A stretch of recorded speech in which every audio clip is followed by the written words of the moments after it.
सभी को मेरा नमस्कार। मेरा नाम पद्मा चौधरी है।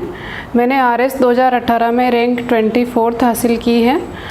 मैं पाली ज़िले के जैतारण तहसील के गांव आनंदपुर कालू की रहने वाली हूं। मेरे पिताजी किसान हैं और इससे पहले मैं आरएस 2016 के थ्रू वर्तमान में अकाउंट्स ऑफिसर के पद पर फॉरेस्ट डिपार्टमेंट में कार्यरत हूं। इससे पहले मैंने 2013 से 2019 तक एलडीसी के रूप में ग्राम पंचायत में कार्य किया है। मेरी अपनी जो एजुकेशन है वो 12th तक अपने गांव के सरकारी विद्यालय से हुई थी। उसके बाद महर्षि दयानंद सरस्वती विश्वविद्यालय अजमेर से मैंने बीए प्राइवेट किया था 2014 में। उसके बाद 2016 में मैंने इकोनॉमिक्स प्राइवेट किया था महर्षि दयानंद सरस्वती विश्वविद्यालय अजमेर से। No journey is long when your dreams are big and sky is limited. ये कहावत हमेशा लागू होती है। जब आप अपने सपनों को बड़ा रखते हैं तब कोई भी लिमिटेशंस आपके आड़े नहीं आ सकती हैं। आप किसी भी एग्ज़ाम को क्लियर करना चाहें या ज़िंदगी के किसी भी क्षेत्र में आप सफल होना चाहें, उसके लिए मेरे अनुसार 3 चीज़ें होना बहुत ज़रूरी है, जिसमें पहला है कि पैशन या perseverance, second is discipline and third is strategy. Passion यानी आप जिस चीज़ को पाना चाहते हैं उसके लिए आप कितना बेताब हैं, आप उसके लिए किस कदर अपने आप को झोंक सकते हैं उसमें कि आप अपने सपनों को पाने के लिए मेहनत कर सकते हैं। Second thing is discipline. Discipline में ये है कि आप अपना टाइम किस प्रकार से मैनेज करते हैं, आप अपनी स्ट्रेटेजी किस तरह से बनाते हैं, उसको किस तरह से फॉलो करते हैं। And third is strategy. Strategy means कि प्लान, एक रफ प्लान क्या है आपके दिमाग में किसी भी एग्ज़ाम को क्लियर करने के लिए या किसी भी फील्ड में सक्सेस होने के लिए। आरएस एग्ज़ाम की अगर बात करें तो ये 3 फेज़ में होता है, प्रीलिम्स, मेंस और इंटरव्यू। मैं अपनी स्ट्रेटेजी आपके साथ शेयर कर रही हूँ। मैं पहले से अकाउंट्स ऑफिसर के तौर पर कार्यरत हूँ और इससे पहले भी मैंने एलडीसी के रूप में कार्य किया है। तो जॉब के साथ रहते हुए किस तरह से पढ़ाई कर सकते हैं इसके बारे में मैं अपनी रणनीति आपको साझा कर रही हूँ। हो सकता है आपके कुछ काम आ जाए, उसमें से कुछ पॉइंट्स आपको मिल जाए जिससे आपको हेल्प मिल सके।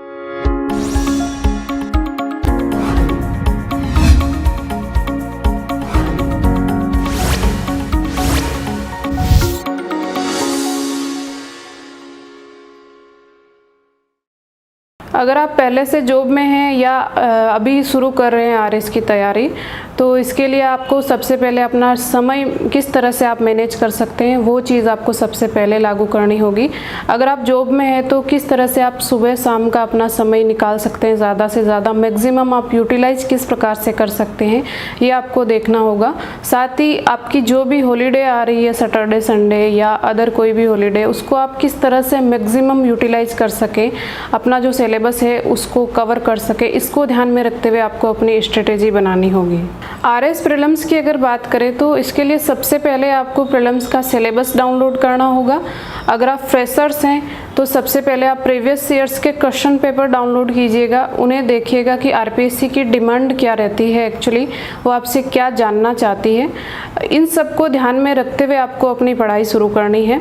तो शुरुआत के तौर पर आप किसी भी कोचिंग के नोट्स ले सकते हैं या आरबीएससी की जो बेसिक बुक्स हैं उसमें जो सिलेबस में जो जो पॉइंट दिए हुए हैं वो अगर उनसे मैच कर रहे हैं तो आरबीएससी या एनसीईआरटी को आप फॉलो कर सकते हैं। इसके साथ ही प्रीलिम्स के लिए जो सबसे ज़्यादा ज़रूरी होता है वो है कि इकोनॉमिक सर्वे और बजट जो राजस्थान का है उसको आपको अच्छे से प्रिपेयर करना है, क्योंकि कुछ सेक्शंस ऐसे होते हैं जो हर एग्ज़ाम में उतना ही ज़रूरी होते हैं। जैसे पॉलिटी हो गया, इकोनॉमिक्स हो गया, इकोनॉमिक सर्वे हो गया, बजट हो गया। ये एक्चुअली गवर्नमेंट की जो रणनीति होती है, जो गत वर्ष की या जो आगामी वर्ष की, उसको दर्शाते हैं। तो इसके लिए आपको इकोनॉमिक सर्वे प्लस बजट दोनों को बहुत अच्छे से प्रिपेयर करना होगा। साथ ही गवर्नमेंट की जो फ्लैगशिप योजनाएं जो हैं, स्कीम्स जो हैं, उनको आपको अच्छे से प्रिपेयर करना होगा। और साथ में मैं सजेस्ट करूंगी कि सूजस जो राजस्थान गवर्नमेंट की मंथली जो मैगज़ीन आती है DIPR की, वेबसाइट पे आपको फ्रीली अवेलेबल है वो आप सबके लिए, उसको आप ज़रूर पढ़िएगा। प्रीलिम्स में करंट अफेयर्स का भी काफ़ी योगदान रहता है, तो इसके लिए आप कोई भी मंथली मैगज़ीन फॉलो कर सकते हैं, राजस्थान के करंट अफेयर्स से रिलेटेड, इंडिया के करंट अफेयर्स से रिलेटेड और वर्ल्ड करंट अफेयर्स से रिलेटेड। तो इसके लिए आप क्रोनोलॉजी और मूमल या any other magazine you can follow it. दूसरी चीज़ है कि आपने जो स्टडी किया है उसके लिए प्रैक्टिस बहुत ज़्यादा ज़रूरी होती है, तो इसके लिए आपको टेस्ट सीरीज़ बहुत ही ज़रूरी है। टेस्ट सीरीज़ एक तरह से माइलस्टोन है किसी भी एग्ज़ाम को क्लियर करने के लिए। टेस्ट सीरीज़ आपको वो सारी चीज़ें पहले ही बता देते हैं जो आप गलती एग्ज़ाम में करने वाले होते हैं। तो इसके लिए आप प्रीलिम से पहले 20-30 मॉक टेस्ट ज़रूर देवें और उसको अच्छे से प्रिपेयर करें। जो गलतियां रह गई है उसमें उनको सुधार करके उसी एरिया पे फोकस करें। आरएस मेंस की अगर बात करें तो ये अपनी जो लेखन क्षमता है, राइटिंग स्किल्स जो है, इसको परखने का एक माध्यम होता है। आरएस मेंस में 4 पेपर होते हैं, जिसमें 3 पेपर जो होते हैं वो जनरल सब्जेक्ट्स के होते हैं जो आपने प्रीलिम्स में पढ़े होते हैं, जिसमें इकोनॉमिक्स हो गया, पॉलिटी हो गया, ज्योग्राफी हो गया, हिस्ट्री हो गया, ये सारे सब्जेक्ट होते हैं। इसके साथ एथिक्स पिछली बार से नया सब्जेक्ट जोड़ा गया है जिसका काफ़ी वेटेज है, 65 नंबर का ये होता है। और चौथा जो पेपर होता है वो लैंग्वेज का होता है, हिंदी और अंग्रेजी का। जीएस के लिए जो आपने प्रीलिम्स में पढ़ा है, जो जनरल सब्जेक्ट्स आपने पढ़े हैं, उसकी डिटेल स्टडी करने की ज़रूरत होती है, क्योंकि इसमें आपको एनालिसिस करना होता है। बड़े क्वेश्चंस भी होते हैं, 5 नंबर के क्वेश्चंस भी होते हैं और 2 नंबर के क्वेश्चंस भी होते हैं।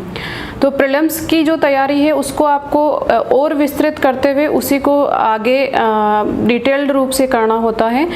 मेंस के लिए भी टेस्ट सीरीज उतनी ही ज़रूरी होती है जितनी प्रीलिम्स के लिए।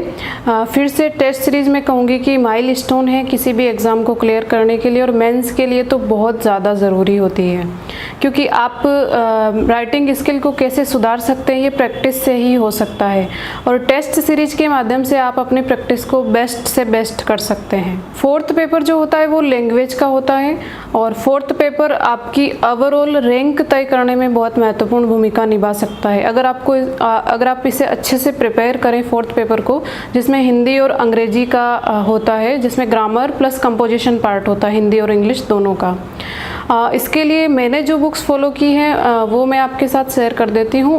हो सकता है आपको कोई अदर बुक अच्छी लगे तो आप उसे भी फॉलो कर सकते हैं। मैंने हिंदी के लिए बेसिक्स आरबीएससी की 11th और 12th की जो हिंदी की बुक है वो पढ़ी थी। इसके साथ राघव प्रकाश जो हिंदी की बुक आती है, राघव प्रकाश की, वो पढ़ी थी। प्लस मानस हिंदी पब्लिकेशन की सुभाष यादव की जो बुक आती है वो पढ़ी थी। और साथ ही मैंने कुछ नोट्स खुद के प्रिपेयर किए थे, जिसमें टेस्ट सीरीज से कुछ क्वेश्चंस आए हुए हैं जो नए क्वेश्चंस हैं। प्लस यूट्यूब से, प्लस इंटरनेट से जो भी चीज़ें मुझे जहाँ से मिली वो मैंने एक जगह इकट्ठा की और खुद के नोट्स तैयार किए। इसी तरह से इंग्लिश का जो 80 नंबर का पोर्शन होता है उसके लिए बुक्स जो मैंने पढ़ी वो है कि एक तो मैंने हाई स्कूल ल्यूसेंट की बुक आती है वो पढ़ी। इसके साथ ही बीके रस्तोगी की रेफरेंस बुक है वो पढ़ी मैंने। और प्लस वही test series plus YouTube plus internet से जो भी मटेरियल मुझे जहाँ से मिला, जहाँ से नया लगा कि ये चीज़ें अदर सोर्सेज में नहीं हैं, उनको अपने सेल्फ नोट्स के रूप में तैयार किया था और उन्हीं को बार बार रिवाइज किया था। आरएस एग्ज़ाम का जो 3rd फेज है वो होता है इंटरव्यू। इंटरव्यू बहुत महत्वपूर्ण भूमिका रहती है इंटरव्यू की। इसके लिए आपकी प्रिपरेशन वैसे तो जब से आप समझने लगते हैं, जब से आप पढ़ाई करने लगते हैं तभी से शुरू हो जाती है, लेकिन फिर भी वो है कि आप जब प्रीलिम्स और मेंस की तैयारी करते हैं तो साथ साथ आपकी इंटरव्यू की भी तैयारी होती जाती है। और मेंस क्लियर करने के बाद आपको इन चीज़ों पे फोकस करना बहुत ज़्यादा ज़रूरी हो जाता है, जिसमें करंट अफेयर्स हो गया या आपकी जो हॉबी है जिसे आप परस्यू करते हैं उसको बहुत अच्छे से तैयार करना बहुत ज़रूरी हो जाता है। मैंने जो इंटरव्यू जो मेरा इस बार का हुआ है उसमें मेरी हॉबी है कि समकालीन हिंदी के उपन्यास और कहानियाँ पढ़ना। तो मेरा जो इंटरव्यू है मैक्सिमम इसी पे चला था, हॉबी पे चला था, हिंदी साहित्य से रिलेटेड चला था। उसमें मुझसे हिंदी साहित्य के क्वेश्चन पूछे गए, जैसे कि समकालीन उपन्यास क्या होते हैं, आपने अभी हाल ही में कौन सा उपन्यास पढ़ा है, उसका मेन उद्देश्य क्या है या क्या संदेश मिलता है हमें। इसके अलावा मेरे से इंटरव्यू में जयशंकर प्रसाद जी की कविता भी पूछी गई थी। रामधारी सिंह दिनकर की जो रश्मि रथी की कविता है उसकी कुछ पंक्तियाँ मुझे बोलने के लिए बोला गया था। हालांकि मेरी हॉबी है, तो इससे ये रहता है कि आपकी हॉबी अगर आपकी अच्छी है, जैसे कुछ यूनिक हॉबी है बुक्स पढ़ना या कोई खेल खेलना, तो आप उसको इतना अच्छे से प्रिपेयर कर लीजिए कि आपका जो मैक्सिमम इंटरव्यू चले उसी पे चले और आप उसको अच्छे से हैंडल कर सकें। इंटरव्यू का मेन ये रहता है कि आप किस तरह से अपने आप को प्रेजेंट करते हैं। आपको कुछ क्वेश्चंस नहीं भी आ रहे हैं, इट्स डजेंट मैटर, पर आप किस तरह से कॉन्फिडेंटली जो क्वेश्चन आपको आ रहे हैं वो क्वेश्चन का आंसर दे पाते हैं। जो क्वेश्चन आपको नहीं आते हैं उसमें पोलाइटली आप मना कर दीजिए कि सॉरी सर, मुझे ये क्वेश्चन अभी नहीं आ रहा या मैं इस टाइम रिकॉल कर पाने में असमर्थ हूँ। दूसरा ये कि आपकी कम्युनिकेशन स्किल्स किस तरह की हैं, आप किस तरह से बातचीत करते हैं, आप उनको कन्विंस कर पाते हैं या नहीं कर पाते हैं, ये चीज़ बहुत ज़्यादा ज़रूरी होती है। और आप ईमानदारी से जो आप हैं वो अगर आप प्रेजेंट करते हैं अपने आप को, तो आपको इंटरव्यू में अच्छे मार्क्स मिलते हैं। मुझे इस बार इंटरव्यू में 72 मार्क्स मिले हैं, जो अच्छे मार्क्स माने जाते हैं। तो आप अपने आप को सरल रखें, सहज रखें और जैसा आप हैं वैसा इंटरव्यू बोर्ड के सामने अपने आप को प्रस्तुत करें। कॉन्फिडेंट बने रहें, अपने आप पर भरोसा रखना बहुत ज़रूरी है, जो थ्रू आउट प्रोसेस आपको सेल्फ कॉन्फिडेंट, सेल्फ मोटिवेशन, ये चीज़ बहुत ज़्यादा ज़रूरी हो जाती है। क्योंकि आरएस का जो एग्ज़ाम है वो इसकी प्रोसेस इतनी लंबी होती है, कई बार तो 3-3, 4-4, 5-5 साल भी लग जाते हैं।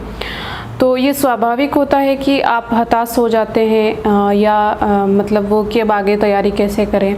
तो इसके लिए आपको सेल्फ मोटिवेट होना बहुत ज़्यादा ज़रूरी है, खुद को अंदर से कि नहीं मुझे करना ही है, किसी भी हालत में करना ही है। जो प्रोसेस होती है वो सबके लिए होती है।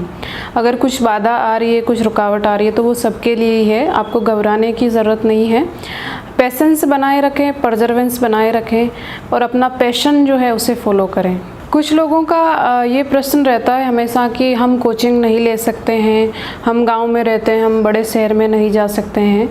तो इसके लिए आपको घबराने की ज़रूरत नहीं है कि आप कोचिंग लोगे तो ही आपका सिलेक्शन होगा, बिना कोचिंग के सिलेक्शन नहीं होगा, ऐसा कतई नहीं है। आप सेल्फ स्टडी करके भी प्रिपरेशन कर सकते हैं, बहुत अच्छी तैयारी कर सकते हैं। बहुत सारे लोग ऐसे हैं जिन्होंने बिना किसी कोचिंग के, बिना किसी बड़े शहर में जाके खुद के गाँव से ही प्रिपरेशन की है और तैयारी की है और सफल भी हुए हैं। तो इसके लिए आपको ये करना होगा कि जो बेसिक जो बुक्स हैं, आरबीएससी की जो बुक्स हैं या जो रेफरेंस बुक्स हैं, जैसे पॉलिटी की एम लक्ष्मीकांत की किताब आप पढ़ सकते हैं, इकोनॉमिक्स का जैसे इकोनॉमिक सर्वे हैं, और जो कोई भी रेफरेंस बुक है इकोनॉमिक्स की जैसे रमेश चंद्रा, हिस्ट्री की विपिन चंद्रा की बुक्स जो हैं, उनमें से आप सिलेबस में जो जो पॉइंट दिए हुए हैं उन पॉइंट्स को उन बुक्स में से प्रिपेयर कर सकते हैं। और आरबीएससी या एनसीईआरटी में जो सिलेबस के जो पॉइंट्स दिए हुए हैं उनको आप उसमें से प्रिपेयर कर सकते हैं। साथ ही ये है कि अभी का जो युग है वो इंटरनेट का युग है, तो आपको यूट्यूब के माध्यम से या टेलीग्राम चैनल के माध्यम से या ऐसी वेबसाइट्स भी बहुत सारी बनी हुई है, जैसे upscpdf.com करके एक वेबसाइट है जिस पे आपको सारा का सारा मटेरियल ऑनलाइन अवेलेबल है, उसका आप प्रिंट निकाल सकते हैं, प्रिंट निकाल के आप पढ़ाई कर सकते हैं, तैयारी कर सकते हैं। इसके साथ ही ये है कि आप किसी भी कोचिंग को जो डेली करंट अफेयर्स डालती हैं या ऐसे स्ट्रेटेजी के या कुछ भी आपके जो हेल्पफुल रहे वो वीडियो है तो वो आप देख सकते हैं। एक क्वेश्चन हमारे सामने ये रहता है कि हम यूपीएससी की प्रिपरेशन करना चाहते हैं या अदर पीसीएस एग्ज़ाम की प्रिपरेशन करना चाहते हैं और साथ ही आरएस का एग्ज़ाम भी देना चाहते हैं, तो इनमें क्या डिफरेंस रहता है? वो मेन डिफरेंस ये है कि राजस्थान में जो आरएस का जो एग्ज़ाम होता है उसमें ऑप्शनल सब्जेक्ट 2012 के बाद हटा दिया गया है। इसमें जो मेंस में जो पेपर होते हैं वो जनरल सब्जेक्ट्स के होते हैं और लैंग्वेज का पेपर होता है, ऑप्शनल सब्जेक्ट नहीं होता है आरएस में। और यूपीएससी की अगर बात करें, एमपीपीएससी की बात करें, यूपीपीएससी की बात करें तो उनमें ऑप्शनल सब्जेक्ट का काफ़ी अहम रोल रहता है। तो अगर आप यूपीएससी की प्रिपरेशन कर रहे हैं तो जो जनरल सब्जेक्ट्स जो हैं वो आपके सेम ही रहेंगे आरएस के सिलेबस में भी। History, political science, geography, economics, ये सारे सब्जेक्ट साइंस टेक के सेम ही रहेंगे। और ऑप्शनल जो सब्जेक्ट है उसका आरएस में कोई रोल नहीं रहता है, क्योंकि इसमें जनरल सब्जेक्ट्स के पेपर होते हैं जो सबके लिए समान रूप से होते हैं, और उसमें आपका अलग से कुछ भी रहता नहीं है। तो अगर आप यूपीएससी की प्रिपरेशन कर रहे हैं तो उसमें आपको जीएस का फ़ायदा जो है वो आरएस में अच्छी तरीके से आप उसको यूटिलाइज कर सकते हैं। प्लस ऑप्शनल अगर आपका जैसे हिंदी लिटरेचर है या कोई अन्य लिटरेचर है तो उसका आपको ऐसे में बहुत फ़ायदा मिल सकता है। हिंदी की जो लैंग्वेज का जो पेपर होता है 4th पेपर, उसमें आप अच्छा गेन कर सकते हैं। एक प्रश्न हमारे सामने ये रहता है कि आरएस के एग्ज़ाम में मीडियम का कितना रोल रहता है, हिंदी मीडियम और इंग्लिश मीडियम। तो मेरा हिंदी मीडियम था, मैंने हिंदी मीडियम से ही throughout process prelims, interview, mains दिया था। तो आरएस के जो एग्ज़ाम जो होता है उसमें मीडियम का उतना ज़्यादा इफ़ेक्ट नहीं होता है। इनफैक्ट हिंदी मीडियम के काफ़ी ज़्यादा बच्चे सेलेक्ट होते हैं और इंग्लिश मीडियम में भी अच्छा स्कोर कर सकते हैं आप। बट अगर आप हिंदी मीडियम से हैं, आप ग्रामीण क्षेत्र से आते हैं, या आप इस बात को लेकर परेशान हैं कि मेरा मीडियम हिंदी है इसलिए मैं नहीं कर पाऊँगा, तो इस चीज़ को लेकर आपको चिंता करने की ज़रूरत नहीं है, क्योंकि आप हिंदी मीडियम में भी बहुत बेहतरीन तरीके से तैयारी कर सकते हैं और बहुत अच्छे मार्क्स हासिल कर सकते हैं। एक ये होता है कि अपन किसी भी एग्ज़ाम की प्रिपरेशन कर रहे हैं तो कुछ चीज़ें ऐसी होती है जो अपन को करनी चाहिए और कुछ चीज़ें जिनसे अपने को दूर रहना चाहिए। तो सबसे पहली बात तो ये है कि आप अपने जो सोर्सेज हैं वो अनलिमिटेड नहीं रखें। बहुत सारे सोर्सेज फॉलो करने की बजाय आप अपने सोर्सेज लिमिटेड रखें, उन सोर्सेज को बार बार रिवाइज करें, मैक्सिमम टाइम जितना टाइम कर सकते हैं। और नेगेटिव लोगों से, नेगेटिव अप्रोच वाले लोगों से दूर रहे, जो आपको डीमोटिवेट करते हो या आपको हतोत्साहित करते हो कि आप नहीं कर सकते, तो उन लोगों से प्लीज़ दूरी बनाए रखें। और सबसे ज़रूरी चीज़ ये है कि आप पॉजिटिव रहें खुद भी, और अपना फ्रेंड सर्किल इस तरह से रखें कि आपको पॉजिटिविटी का एहसास होता रहे, हमेशा आपको आगे बढ़ने की प्रेरणा मिलती रहे। आरपीएससी ने आरएस 2021 आरएस एग्ज़ाम के लिए विज्ञप्ति डाल दी है। तो जो भी तैयारी करना चाहते हैं या जो भी पहले से तैयारी कर रहे हैं उन सभी एस्पिरेंट्स को मैं यही कहना चाहूँगी कि अपने आप को फोकस्ड रखें, सेल्फ मोटिवेटेड रखें, ऐसे लोगों से मिलते रहें जो आपको मोटिवेट करें, जिनसे मिलके आपको नई ऊर्जा मिले, उत्साह मिले। एक ये रहता है कि आपको कौन सी पोस्ट मिलेगी आरएस में सेलेक्ट होने के बाद, तो ये डिपेंड करता है कि आरपीएससी ने जो एडवर्टाइजमेंट निकाला है उसमें कौन से पद पे कितनी वैकेंसीज है। जैसे इस बार का आरएस 18 की अगर बात करें तो इसमें 75 जो है एसडीएम की पोस्ट है, इसके अलावा 35 के आसपास आरपीएस की पोस्ट हैं और 120 के आसपास अकाउंट सर्विस की पोस्ट हैं, और आरटीएस जो है उसकी 120 की पोस्ट है आसपास। तो इसमें आपका ऐसे डिसाइड होता है कि पहली तो आपकी रैंक क्या है, रैंक के हिसाब से, दूसरा आपने क्या प्रेफरेंस क्या रखी है। जैसे कुछ लोग होते हैं कि आरएस के बाद आरटीएस डालते हैं, कुछ अकाउंट सर्विस में जाना प्रेफर करते हैं, तो कुछ पुलिस सर्विस में जाना पसंद करते हैं। तो ये जो ओवरऑल आपकी रैंक है, प्लस आपकी कैटेगरी जो है, प्लस आपकी प्रेफरेंस जो है, इनके आधार पे डीओपी, डिपार्टमेंट ऑफ जो पर्सनल से वो एलोकेशन करता है, उसके आधार पर आपकी पोस्ट जो है वो आपको एलोकेट होती है। अंत में मैं यही कहना चाहती हूँ, चलो नई मिसाल हो, जलो नई मसाल हो, बढ़ो नया कमाल हो, झुको नहीं रुको नहीं, बढ़े चलो बढ़े चलो। All the best all the aspirants. Thank you daily knowledge tech, thank you so much.